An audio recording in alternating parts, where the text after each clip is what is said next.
আগে নাকি রাজ্য বিজেপির যে অনুষ্ঠানগুলো হতো তার মেনু মোটামুটি নিরামিষ থাকতো। এখনো তাই আছে।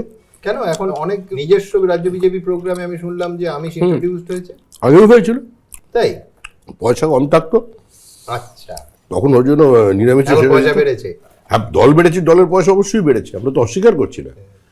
দলের পয়সা বাড়লে আমাদের বড় বড় বিল্ডিং তৈরি হয়, নেতাদের বাড়ি তৈরি হয় না। নাকি শ্রমিক ভট্টাচার্য রাজ্য সভাপতি হওয়ার পর ঠিক যেমন মঞ্চে কালীঘাটের মা কালীকে দেখলাম, সেই রকম ছোট্ট ছোট্ট বাঙালি সুলভ পরিবর্তন শুরু হয়েছে। তারই একটা পার্ট হচ্ছে যে মেনুতে আমিষের এত আধিপত্য। আমি বরঞ্চ যেটা করতে চাইছি, হ্যাঁ। যেটা এই যে কিছু জায়গায় আমরা খাওয়া দাওয়ার ব্যবস্থা করেছি, উল্টোপাল্টা রান্না করছে। আমি বলছি বাইরে থেকেও তো অনেক মানুষ আসেন, হ্যাঁ। যারা রাজনীতি করতে আসে, যারা আমিষাশী, তাদের একটু ভালো জিনিসের টেস্ট দেওয়ানো দরকার। সেই কাতলা মাছ ওখানেও খায়, এখানেও খায়, কী করবো, নতুন কিছু দাও, এইটা আমি বলছি, সেটা আমি চেষ্টা করছি। ছোট মাছ ইন্ট্রোডিউস করবে নাকি, চুনো মাছ? অবশ্যই।